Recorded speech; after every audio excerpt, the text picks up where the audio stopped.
आम्हाला पटक पटक के मारणार दुबे मुंबई के समुंदर में डुबे डुबे कर मारे।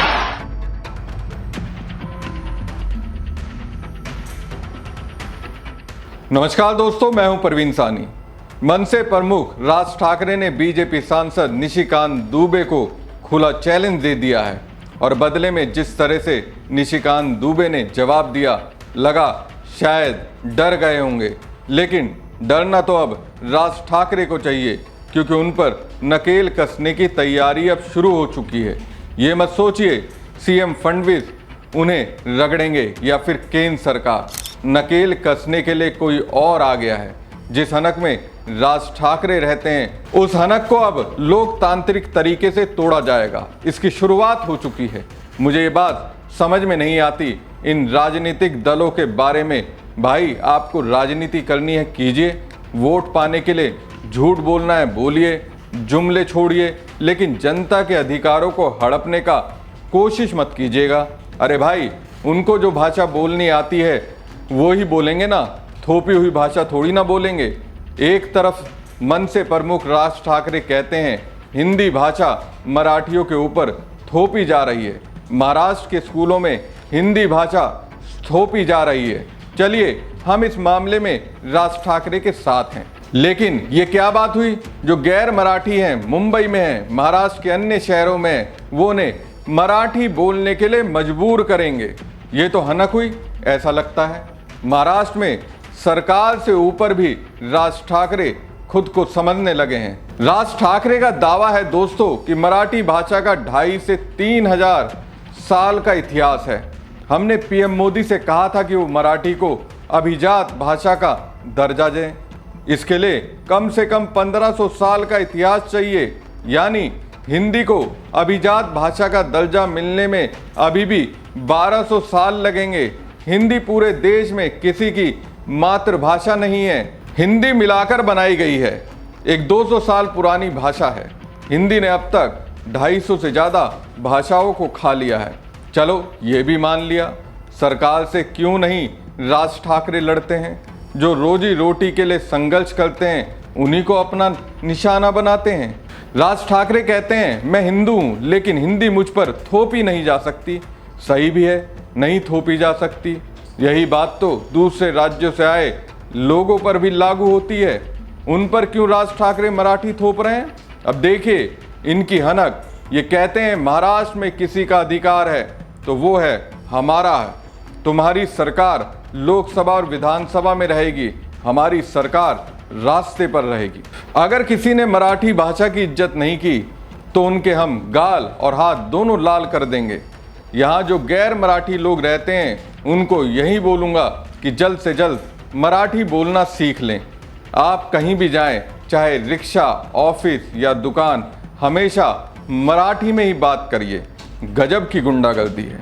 तो सवाल यही है कि कौन रोकेगा राज ठाकरे को, क्योंकि वो ना तो महाराष्ट्र सरकार की सुन रहे हैं और ना ही केंद्र सरकार की। राज ठाकरे के टशन को रोकने के लिए अब एक रास्ता अपनाया गया है। लेकिन उससे पहले जानिए राज ठाकरे ने कैसे निशिकांत दुबे के टशन को धुआं धुआं कर दिया। कुल मिलाकर दोस्तों बात यह है कि महाराष्ट्र में भाषा के विवाद में भाषा की मर्यादा टूटती नजर आ रही है।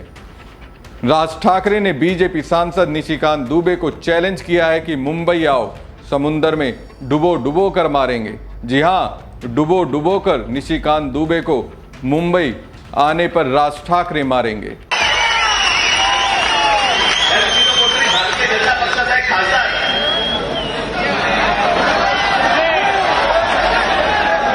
दुबे नावाचा कसं काय बोलला, मराठी लोगों को हम यहाँ पे पटक पटक के मारेंगे। झाली का केस त्याच्यावरती? हिंदी चॅनल वाल्यांनी दाखवलं का? पुढे चालवलं का? काही नाही। बघा कसं असतात, कशा असतात ते बघा। तू आम्हाला पटक पटक के मारणार दुबे, दुबेला मी सांगतो, दुबे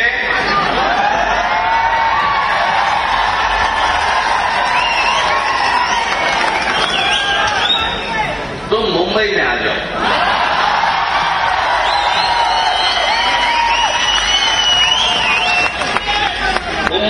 समुंदर में डूबे डूबे कर मारेंगे।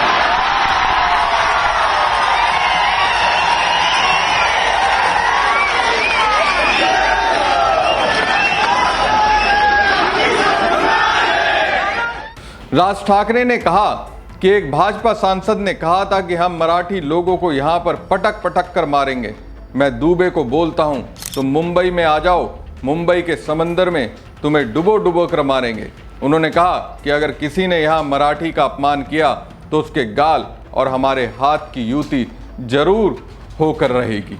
मुंबई के मीरा रोड में जो कुछ हुआ, जिसे पीटा गया वो सही हुआ, उसे महाराष्ट्र स्टाइल में जवाब दिया गया।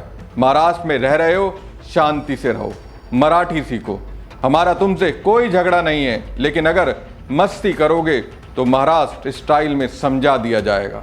तो दोस्तों, दुबे कह रहे थे पटक पटक कर मारेंगे, राज ठाकरे निशिकांत दुबे को कहने लगे डुबो डुबो कर मारेंगे। मैं तो कहता हूं इन दोनों से कि ये आपस में फाइटिंग रिंग में डिसाइड कर लें, फाइट कर लें, जो जीतेगा उसे विजेता घोषित कर दिया जाएगा। जनता को क्यों घसीट रहे हो? अब देखिए, राज ठाकरे ने निशिकांत दुबे को खुला चैलेंज दिया। निशिकांत दुबे जिस तरह से फटाफट बड़बोलेपन वाले बयान देते हैं, उसके मुताबिक तो उन्हें कायदे से इसे कबूल कर लेना चाहिए, कह देना चाहिए था ठीक है राज ठाकरे, मैं मुंबई आ रहा हूं। लेकिन दोस्तों, निशिकांत दुबे ने ऐसा नहीं कहा। निशिकांत दुबे ने कहा मैंने राज ठाकरे को हिंदी सिखा दी। निशिकांत दुबे को चैलेंज स्वीकार करना चाहिए था, लेकिन कह रहे हैं मैंने राज ठाकरे को हिंदी सिखा दी। अब ये ऐसी भाषा है जिससे निशिकांत दुबे पर तो कोई असर नहीं होगा, इसका असर वहाँ गैर मराठी लोगों पर पड़ेगा। एक तरह से निशिकांत दुबे ने राज ठाकरे की राजनीति को खाद पानी दे दिया। अब और ज़्यादा राज ठाकरे और उनकी पार्टी मनसे के कार्यकर्ता एग्रेसिव होंगे और गुंडागर्दी दिखाएंगे। अब सवाल है कि राज ठाकरे जिस रास्ते पर चल रहे हैं उस पर लगाम कौन लगाएगा? तो जवाब है सुप्रीम कोर्ट। दोस्तों, हिंदी भाषी लोगों के खिलाफ हिंसा भड़काने और भाषा आधारित घटना फैलाने के आरोप में मनसे प्रमुख राज ठाकरे के खिलाफ सुप्रीम कोर्ट में एक जनहित याचिका दायर की गई है। याचिका में राज ठाकरे और उनकी पार्टी के कार्यकर्ताओं के खिलाफ एफआईआर दर्ज करने की मांग की गई है। याचिका में आरोप लगाया गया है कि राज ठाकरे ने मराठी भाषा के नाम पर गैर मराठी नागरिकों पर हमले को उचित ठहराने की कोशिश की है। उनके चचेरे भाई और शिवसेना यूबीटी नेता उद्धव ठाकरे की ओर से 5 जुलाई को आयोजित विजय रैली का हवाला देते हुए दावा किया गया कि राज ठाकरे ने मराठी ना बोलने वालों की पिटाई को उचित ठहराया था। याचिकाकर्ता ने दावा किया कि राज ठाकरे ने मराठी भाषा के मुद्दे को राजनीतिक फायदे के लिए उछाला है ताकि आगामी बीएमसी चुनावों में इसका लाभ उठाया जा सके। बहरहाल दोस्तों, निशिकांत दुबे तो ये कहकर पल्ला झाड़ बैठे कि उन्होंने राज ठाकरे की जुबान से हिंदी के शब्द निकलवा लिए, लेकिन वहां रहने वाले गैर मराठी जनता को राज ठाकरे के गुरुओं से कौन बचाएगा?